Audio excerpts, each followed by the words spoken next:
Oui, je suis d'ailleurs intervenu au Sénat suisse la semaine passée pour me plaindre du fait que les autorités suisses ont refusé des permis d'entrée pour des artistes africains dans le cadre de la semaine de la francophonie, ce qui est quand même, à mon avis, très grave.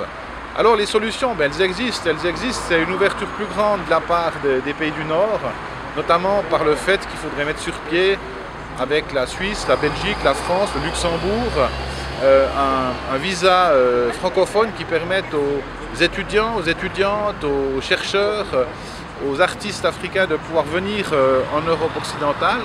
Parce que sinon le risque il sera que simplement d'autres pays anglophones sont beaucoup plus ouverts. Je pense aux États-Unis, je pense à l'Australie, à la Nouvelle-Zélande, au Canada, donc il y a aussi une composante francophone. Et ces personnes vont commencer à s'exprimer dans la langue de Shakespeare, en anglais.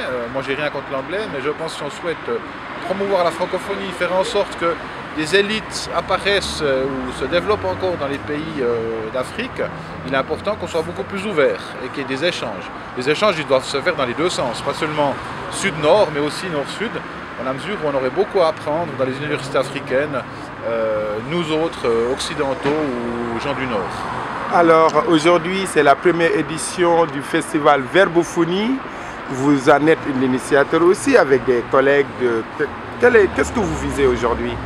Écoutez, on a essayé d'inscrire ce festival dans le cadre de la semaine de la francophonie qui se décline dans plusieurs centaines de manifestations en Suisse, pas seulement en Suisse francophone, mais en Suisse alémanique aussi.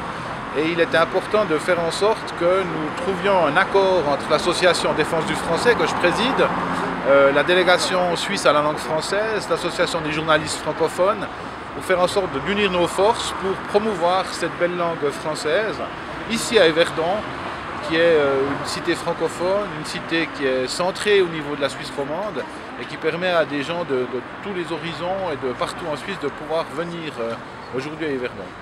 Et vous pensez qu'actuellement il y a du monde, vous vous attendiez à ce succès?